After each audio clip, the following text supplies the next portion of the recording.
E Deus disse: façamos o homem à nossa imagem e como nossa semelhança.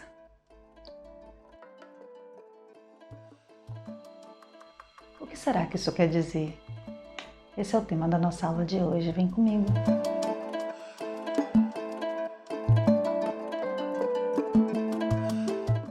Mesmo quem não é seguidor de nenhuma religião, mesmo aquelas pessoas que são mais alheias a esse mundo da fé, das fés em geral, não só a cristã, mesmo essas pessoas conhecem essa frase. Essa é uma frase bem conhecida, não é? Você é imagem e semelhança de Deus, isso é uma coisa que a gente ouve muito. Mas a gente tem tanto hábito de se identificar, como a gente viu na última aula, que vocês puderam acompanhar. Quem não viu o vídeo, vai estar aqui disponível. Assista esse vídeo primeiro, antes de vir para cá, porque aqui é uma continuação importante. Mas como a gente viu na última aula, a gente se identifica tanto com essa personalidade, com essa pessoa que está aqui, nesse agora. Quando alguém diz para você, você é imagem e semelhança de Deus, se você ainda está muito conectado com aquela visão limitada de quem você realmente é, ao invés de você entender a divindade que habita em você, você tende a humanizar Deus. Transformar o Deus até numa figura humana, talvez. E quando eu era criança, eu costumava imaginar Deus como se fosse um Merlin, um velhinho, um sábio, sentado num trono, porque essa coisa de rei dos reis e tal, você associa logo a imagem de rei que você conhece. Todo rei tem um trono. Eu só nunca imaginei Deus com uma coroa, mas a gente humaniza, né? A gente desde criança humaniza. A gente não consegue pensar em imagem e semelhança como uma imagem diferente da minha.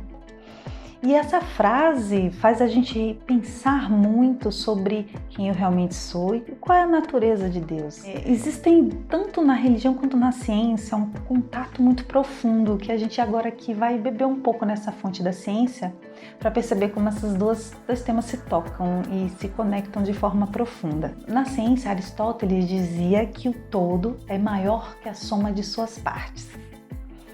E isso foi muito usado na ciência e depois vai ser um dos pilares, né, do holismo, que vai surgir só lá no início do século XX, né, na década de 1920, a teoria do holismo, né, que é essa visão sistêmica, né, que é essa ideia de que as propriedades de um sistema não podem ser explicadas apenas pela soma de seus componentes.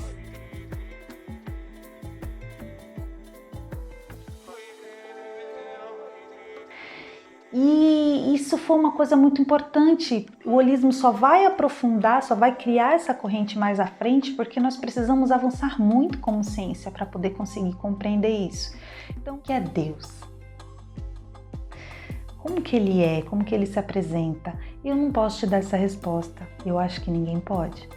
Mas uma coisa que eu acho que a gente consegue ter unanimidade é compreender que Deus, a fonte de tudo que existe, e não apenas como uma figura dentro de uma religião, qualquer que seja essa religião, qualquer que seja o nome que se dê a esse Deus ou deuses, não é disso que se trata. Então, sempre a gente, quando pensa nessa fonte, a gente pensa na fonte da criação. É sempre aquele que cria, né? O criador de todas as coisas. Aí a gente começa a pensar, então Deus é criador. Se eu sou imagem e semelhança de Deus, faz sentido que eu seja criadora também, tanto quanto criatura. E aí a gente vai mergulhar num universo incrível de novos conhecimentos que eu acho que eu vou gostar muito de compartilhar com vocês aqui hoje. Eu tô com uma colinha, porque é muita informação, senão eu não consigo lembrar de tudo. Então existiu durante muito tempo essa obsessão da ciência de tentar entender a menor parte da natureza para tentar entender Deus de alguma maneira, né? Então, como se eu conseguisse encontrar a fonte da explicação de todas as coisas, se eu conseguisse compreender o funcionamento da menor coisa, isso já me ajudaria muito. Então, a ciência começou a dividir as coisas e entender elas, né? E mergulhar em cada detalhe delas, né? Então, ele começa a olhar para uma árvore, daí ele olha para a folha, aí ele olha para a célula da folha, e aí ele olha para, sei lá, as organelas celulares, a mitocôndria, e daqui a pouco eu vou entrando e descubro que existe uma partícula pequenininha chamada átomo. E a gente achou por muito tempo que o átomo fosse a menor porção da matéria. Mas, conforme a ciência foi avançando, foi evoluindo, foi crescendo, a gente começou a perceber que existem partículas que compõem o átomo, que estão dentro do átomo. O átomo é composto de partículas subatômicas, o nome que se deu é subatômicas, ou seja, partículas menores que o átomo. Já pensou? Algo menor que o átomo? Exato, existem algumas partículas, né? Tem a partícula quark, tem os elétrons, que a gente já sabe, através do experimento da dupla fenda. E eu não sei se vocês estão familiarizados com isso, é uma linguagem super científica, eu vou tentar simplificar o máximo possível.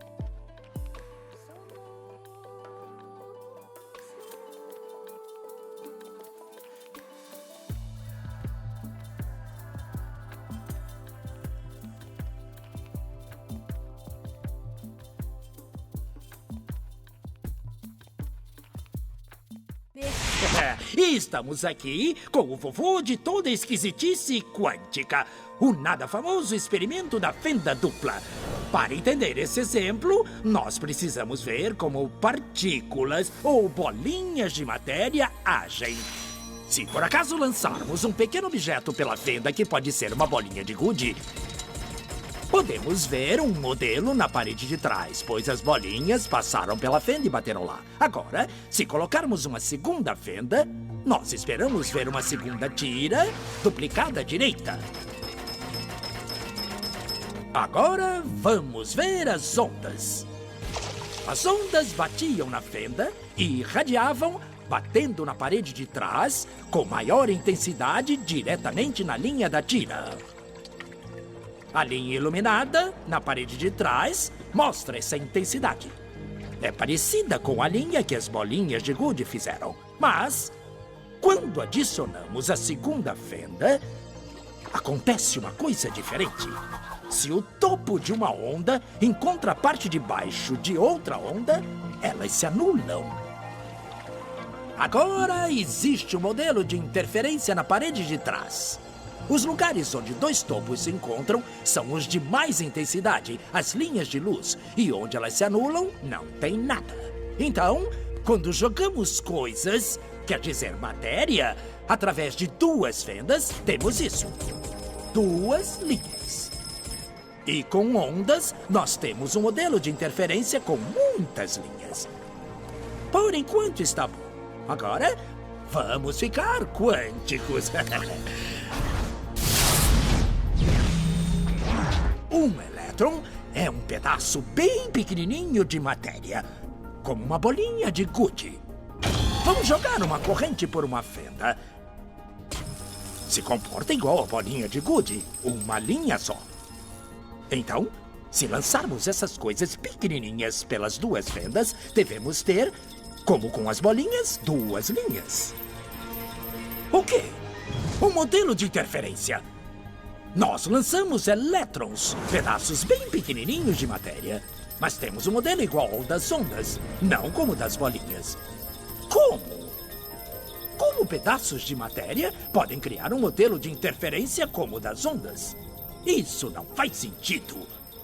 Mas os físicos são espertos. Eles pensaram, talvez essas bolinhas estejam pulando umas nas outras e criando este modelo. Então, eles resolveram lançar os elétrons um de cada vez.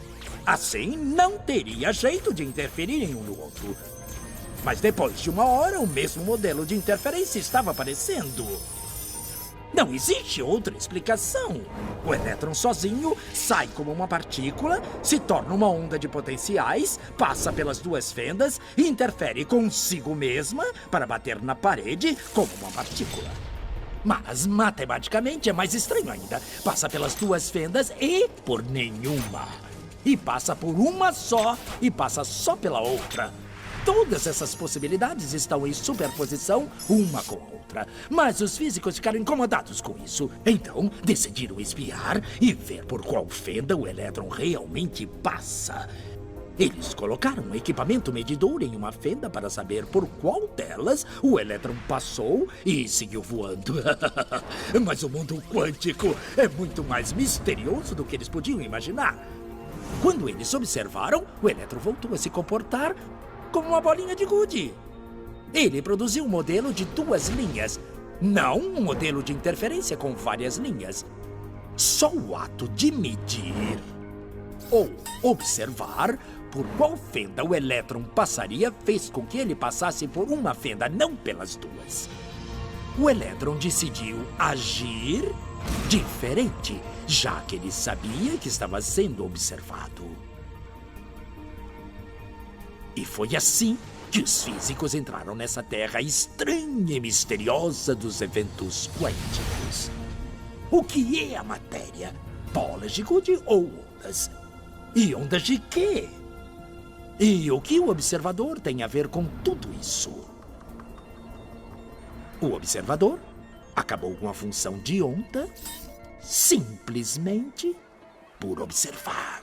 E isso deixa a gente louco, porque como é que uma coisa é 2 coisas? E pode ser mais de 2 coisas, a gente não sabe, porque a partir do momento que abre um leque para uma coisa ser também outra coisa e ter um comportamento alterado, quanta alteração pode ter que eu não sei? Depois, por que o objeto alterou o comportamento? E chega aquela frase famosa que o olho do observador altera o objeto observado. Então, quando a gente chega nesse lugar, aí os cientistas começam a perceber, existem verdades que a gente não consegue acessar. Porque só a minha presença ali já altera o comportamento do todo. E aí a física quântica que vai dizer, olha, em uma dimensão é onda, em outra dimensão é partícula, e as 2 dimensões estão acontecendo o tempo todo e existe uma troca rápida entre uma dimensão e outra que faz com que esses comportamentos se alterem. Ai, meu Deus! E aí pronto, e aí a gente começa a falar, como é que eu acho a ilusão de achar que eu entendo a essência de quem eu sou, porque é exatamente assim que nós somos. Eu sou carne, eu sou Cíntia, eu sou mulher, mas eu também sou outra coisa que está dentro de mim. E eu sou matéria, mas eu também sou energia. Por isso que eu também tenho padrões de ondulação. Por isso que na escala das energias é medida em hertz, em ciclos. É também falando de onda. Nossa energia, nossa aura, né? Ela é medida em ondas.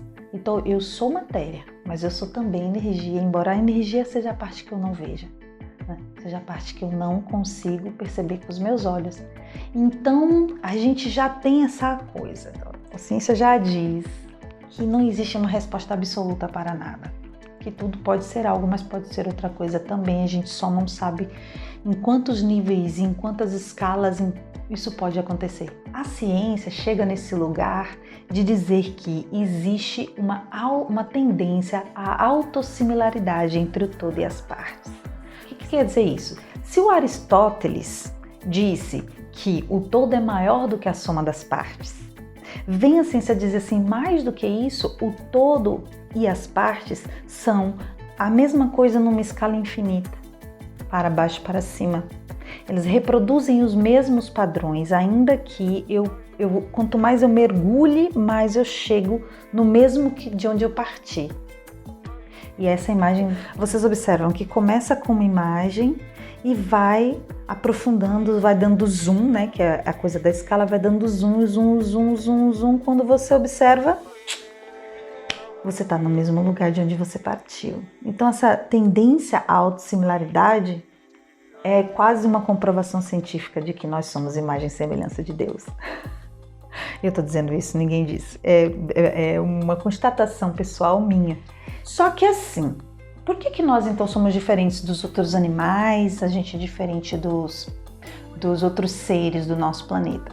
Tudo na natureza tem um comportamento geneticamente definido para que a gente tenha nossas estruturas mínimas de sobrevivência garantidas.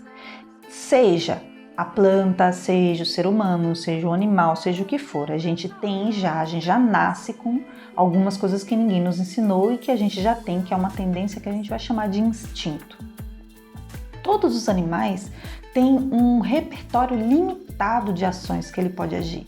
E é interessante observar isso. Por exemplo, que uma vaca morre de fome se ela estiver diante de um bife, ainda que seja de galinha. Ao mesmo tempo que o leão vai morrer de fome, mas não vai pastar. Porque eles não têm essa coisa de transformar a comida, de fazer uma coisa virar outra coisa. Os animais têm um repertório limitado. O João de Barro vai construir casinha de barro, mas sempre do mesmo jeito, sempre do mesmo modo. Ele não vai criar o cimento, ele não vai criar outra coisa. Então existe um repertório limitado para todos os seres, inclusive para as plantas. Da mesma maneira que a gente vai perceber que os mamíferos, eles têm características muito semelhantes a nós, assim, né? Tanto nas emoções, medo, frio, tem animais mais ansiosos, mais agressivos, mais calmos, mais deprimidos.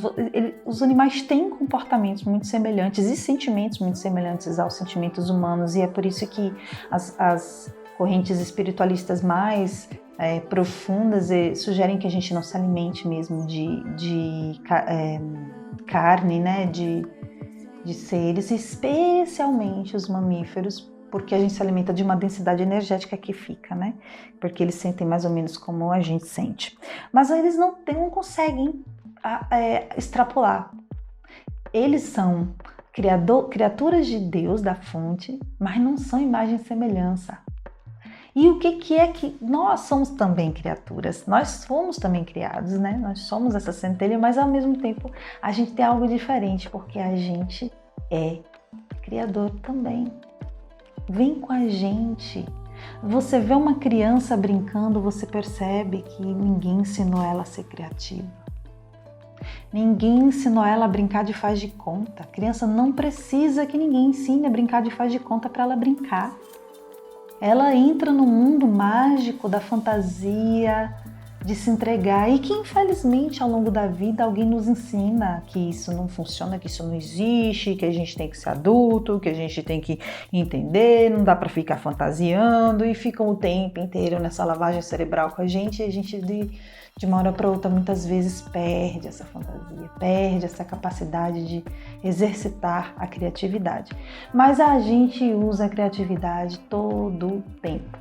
A criança, ela é tão incrível porque o que nos diferencia, segundo Aristóteles, de outros animais é que, embora muitos animais, inclusive os mamíferos, consigam ter memórias, por exemplo, para voltar para casa, para lembrar do dono, né? Trauma que às vezes algum animal sofreu, então tipo, se um animal foi muito agredido com um pau, então toda vez que ele vê um pau ele tem medo, né? Então toda vez que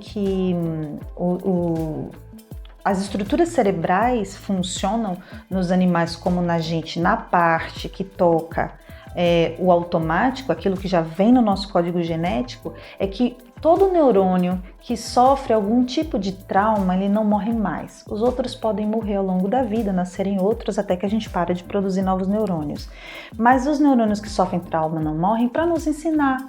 Então, uma criança, você morre de dizer para ela, não pega que vai queimar no quente, não pega que tá quente e vai queimar, não pega que tá quente e vai queimar. A criança não entende até que ela pega, queima e... Aí pronto, dali em diante, na vida dela, se ela souber que algo tá quente, ela não vai pegar. Ela pode pegar sem saber, mas sabendo ela não vai pegar. Por quê? Porque ela criou um trauminha. Isso é um trauminha. É por isso que os traumas grandes são tão sérios. É por isso que uma pessoa, quando vivencia uma situação de pânico, por exemplo, um trauma muito grande, como um acidente de carro, depois ela, toda vez que entra no carro, o corpo, a mente, o raciocínio dela, bota ela alerta. Pode até não deixar ela entrar, depois de um tempo ela entra, mas ela está sempre com medo de que algo aconteça. Porque o cérebro dela, o raciocínio, usa isso daí, porque isso é estratégia de sobrevivência. Então, o kit sobrevivência vem com todos nós, né? Tanto os animais quanto os seres humanos. Então, isso é natural. Entretanto, nós seres humanos temos uma coisa interessante, e vocês percebem muito isso com as crianças. Você ensina uma coisa para a criança, ensina outra coisa para a criança, coisas diferentes, isoladamente diferentes, e um belo dia ela junta uma coisa com a outra e chega com uma terceira coisa para você, e você diz, onde foi que esse menino aprendeu isso? Na psicologia do desenvolvimento, a gente diz que a criança tem um salto muito grande no desenvolvimento quando ela começa a solucionar problemas sozinha, problemas que ninguém ensinou ela a solucionar. É aquela coisa da criança que quer pegar o biscoito, aí ela pega a cadeira, puxa a cadeira, encosta a cadeira no balcão da pia, sobe na cadeira, sobe no galpão da pia e pega o biscoito.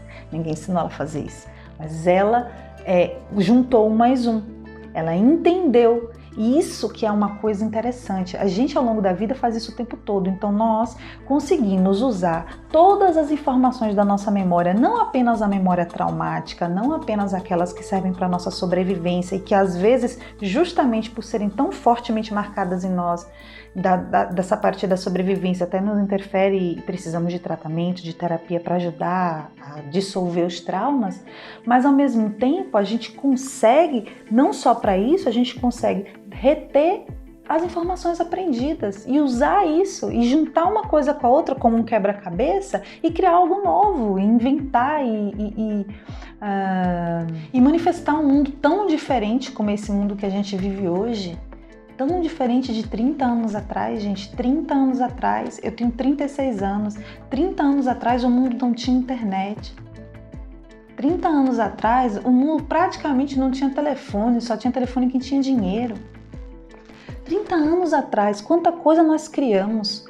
Nós somos muito criadores e nós temos esse instinto natural que ao longo do tempo, se a gente não tomar cuidado, absorvido por uma rotina estafante, por um trabalho que a gente não ama e portanto a gente não é criativo com aquilo que a gente não ama, a gente só consegue exercer nossa criatividade de maneira profunda e intensa quando a gente está fazendo o que a gente ama. Por mais que eu faça, que eu crie, que eu desenvolva, eu nunca vou chegar no meu máximo potencial de criação se eu não estiver conectado com a coisa que eu amo. E aí, se eu estou no emprego que me ocupa todo o tempo, e é mais casa, filho e todas essas coisas, e eu não conseguir parar para perceber o que é que realmente eu amo fazer, né? Esse momento dessa pandemia do coronavírus, eu acho que botou muita gente para perguntar sobre isso, porque no momento em que muitos trabalhos fizeram as pessoas ficarem em casa e as pessoas em casa conseguem, em geral, otimizar o tempo e fazer tudo o que tem que fazer num curto menor de tempo e fica com um tempo mais livre para aqueles que estão trabalhando em casa. E aqueles que também, por situação infortuna, ficou desempregado, ou aquela pessoa que só estuda, mas que agora só tem que ficar em casa, com o filho o tempo inteiro em casa, com todo mundo ficando tanto tempo em casa e não tendo nada daquelas obrigações que tinha que ter para cumprir, a gente se pergunta, né? O que eu vou fazer agora? Como é que eu vou fazer? Aí você começa a achar que você está infeliz porque você não pode sair de casa. Você começa a achar que você não tá conseguindo ficar legal porque você não pode ver seu amigo, porque talvez você não possa visitar um parente, mas isso tudo é circunstancial. Isso tudo é circunstancial. Muitas vezes, engolidos pela rotina, a gente também não faz essas coisas. E nem está contente de estar saindo de casa para trabalhar. Na verdade, o que está acontecendo é que a gente está sendo forçado a descobrir aonde é que a minha criatividade se manifesta na minha vida. Porque a minha criatividade se manifesta onde eu estiver o meu amor. E onde está meu amor? Sabe? Minha paixão, meu desejo profundo de existir, de estar nesse mundo. Se eu não tivesse que trabalhar, se eu não tivesse que ganhar dinheiro, se eu tivesse todas as minhas contas pagas, o que eu faria? O que eu faria? Quem diga eu ia viajar, eu ia não sei o que. Não é fora, é dentro. O que é que eu faria? O que eu amo fazer? E a gente está sendo convidada a isso. Aí você vai descobrir que você ama cozinhar. E que você gosta de brincar com os temperos, que você é aquela pessoa que pega uma receita só para entender e nunca segue ela à risca, sempre faz substituição porque você já conhece os gostos da comida e aí diz que é para botar tal queijo e você diz, não, eu vou botar esse aqui que vai ficar melhor e fica para você, para o seu gosto, como é óbvio, e você descobre que é ali que está a sua criatividade, é ali que está seu amor. Às vezes você começa a desenhar mandala. E aquilo ali te absorve e você passa horas ali e se sente tão melhor depois dessas horas, ao invés de se sentir pior, cansado, estafado, como a gente se sente quando está fazendo alguma coisa que não ama. Ou você pode descobrir que a sua criatividade está em fazer bullet journal, ou você descobre que sua criatividade está em escolher um look, fazer uma maquiagem, que é legal, tem gente que é bom pra caramba nisso.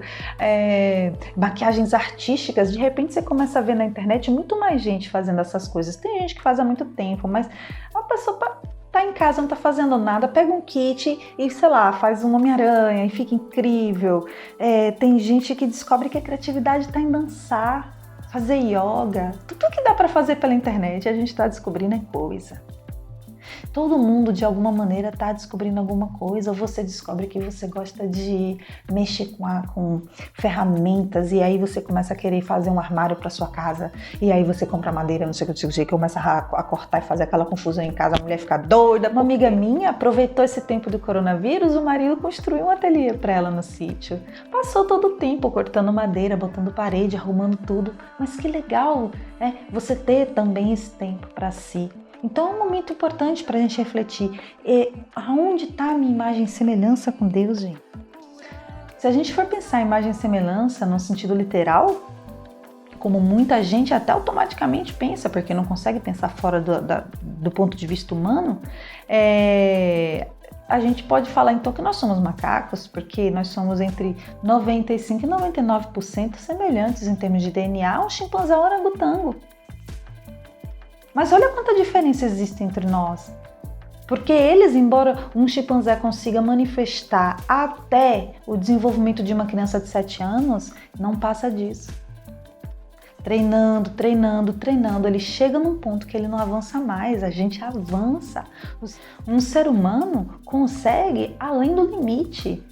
O ser humano surpreende até crianças e adultos com transtornos profundos e sérios e que se acreditava que nunca ia conseguir fazer alguma coisa, faz, se supera, principalmente quando quem está ao redor não limita, né? Essa pessoa da experiência do aprendizado. Muitas vezes as pessoas olham e já dizem, não consegue, então nem tenta ensinar. E aí essa criança perde a oportunidade muitas vezes. E outras vezes elas vão sozinhas e se desenvolvem e surpreendem a todos com essa capacidade de desenvolver, não é? Então essa coisa da gente pensar de maneira literal é tão tola, porque o que nós temos de imagem e semelhança com Deus é a capacidade de criar, é sermos criativos, porque é quando a gente é criativo que a gente exercita o amor, e quando a gente ama a gente é pleno, é feliz. Porque a gente experiencia a ideia de felicidade conectada à euforia. Não é aquela felicidade de uhul, vamos comemorar, velho, vamos sair, vamos beber, vamos dançar, vamos não sei o que, isso é felicidade. Não, isso é euforia. E a euforia passa e deixa ressaca quase sempre, porque é energia de mais de uma vez só. Mas passa. Então você pode ter passado num concurso para juiz, você pode ter passado para medicina, você pode ter passado você pode ter acabado de se formar, você pode ter ganhado na Mega Sena, meu irmão. É uma semana, 15 dias, aquilo ali se acalma dentro de você, você se acostuma com aquela nova realidade. E aquele fato já não é tão motivo de felicidade assim. Mas não é que não é motivo de felicidade, é porque você está achando que felicidade é euforia. Você não vai mais sentir euforia. Euforia é só o primeiro momento. Felicidade é o contexto de calma, de plenitude, né? E tá tudo bem, está tudo bem. Quando tá tudo bem, tá tudo tranquilo, tá tudo calmo, é quando você tá feliz. Mas a gente acha que quando tá tudo bem, tá tudo tranquilo, tá tudo calmo, a gente corre o risco de achar que a vida é chata. Porque a mídia, né, esse ego coletivo que diz que a vida tem que ser um frisson, que você tem que estar sempre curtindo, na balada, sempre cercado de pessoas e tal, e que isso é ser feliz. E o que a gente mais sabe é que quanto mais dentro desses ambientes as pessoas mais famosas estão, sofrem tanto, ao invés de... porque não tem paz. Porque o lugar de felicidade é um lugar de paz, é um lugar de escolha. Eu quero estar em paz e eu estou em paz quando eu decido estar em paz. Ainda que me falte alguma coisa, eu consigo decidir um estado de paz. O arbítrio é livre. Isso é uma lei divina. Você tem liberdade para se modificar, para se transformar, para acreditar que você consegue fazer qualquer coisa, embora as circunstâncias possam te dizer o contrário. e que as pessoas possam te dizer que as circunstâncias te dizem o contrário. Nem, às vezes você não se limita, você olha para as circunstâncias, eu vou fazer, eu vou acontecer, mas o mundo está o tempo inteiro, menina, bota o pé no chão. Olha, você não tem dinheiro para isso não. Sabe quando é que isso vai dar certo na sua vida? Eu falo pela minha, gente. Eu falo pela minha, eu tô fazendo esse vídeo com vocês aqui, eu tô falando de Portugal, de uma cidadezinha chamada Belmonte, que é uma vila, bem no interiorzinho de Portugal. Tô fazendo doutorado aqui, e porque eu sou servidora pública e tô afastada para o doutorado, tô aqui. E se eu disser para vocês que eu fui uma criança que precisou pegar cadernos velhos para achar folhas em branco, para montar um caderno novo para ir para a escola, vocês acreditam? Pois é, eu trabalho desde os 14 anos de idade, ajudando em casa nas despesas. E eu consegui, cara, muita dificuldade. Eu entrei na universidade, eu escolhi o caminho dos estudos. Meus 2 irmãos já escolheram o caminho da tecnologia. São caminhos diferentes, não é o único nem é o melhor. É o que cabe para cada um. Nenhum dos 2 conseguiu concluir a universidade, não por incapacidade intelectual, mas por não gostar. Então, você precisa descobrir, até nisso você precisa descobrir onde está a sua felicidade. Até nisso. Porque todo mundo quer botar na nossa cabeça que todo mundo tem que fazer faculdade, que todo mundo tem que ter diploma, que o diploma é que vai te dar um emprego. Sim, pode, vai abrir portas para você. Mas se não for a porta que você quer abrir, não vai te fazer feliz.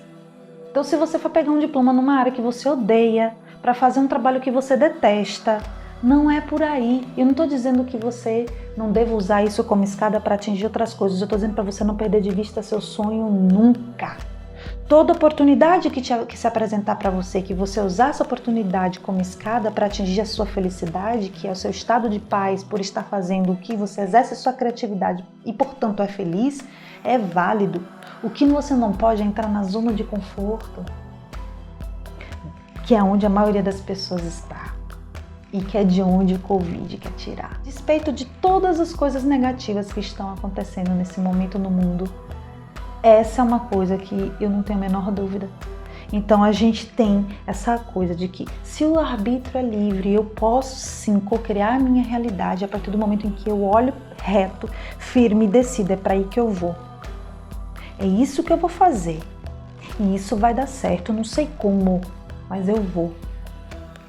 E aí é onde que a gente consegue co-criar a nossa realidade, porque nós somos co-criadores, porque nós somos uma centelha divina que se manifesta em nós, e eu sou uma consciência que ama, feita pelo amor para amar.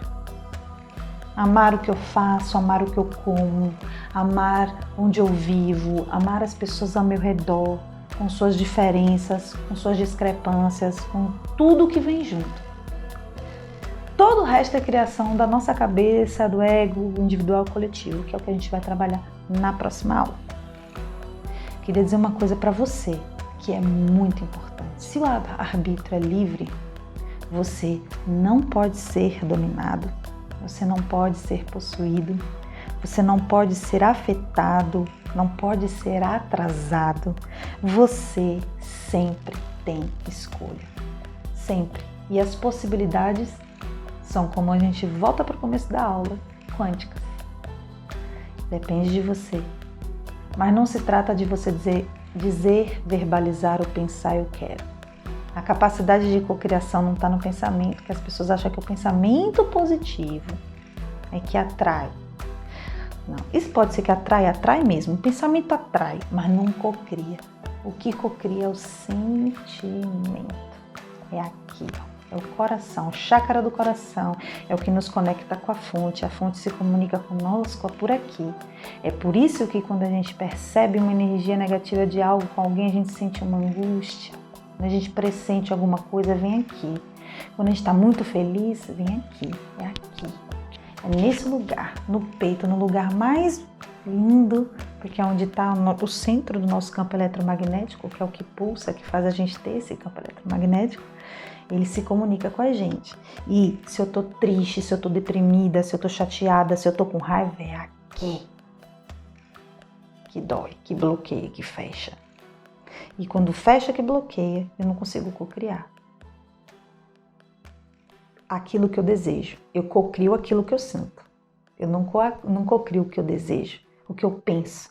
Então não adianta nada eu dizer assim, eu quero um relacionamento saudável, mas eu tô com raiva, eu brigo, eu sou ciumenta, eu sou possessiva, eu não deixo a pessoa respirar e eu digo, eu quero deixar de ser ciumenta, mas o meu sentimento continua errado.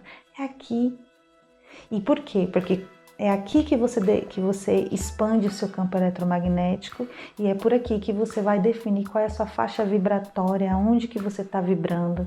E a sua vibração e a sua energia, que é a língua universal, não a fala, não o pensamento, mas a energia, que é a língua universal, vai cocriar aquilo que você deseja.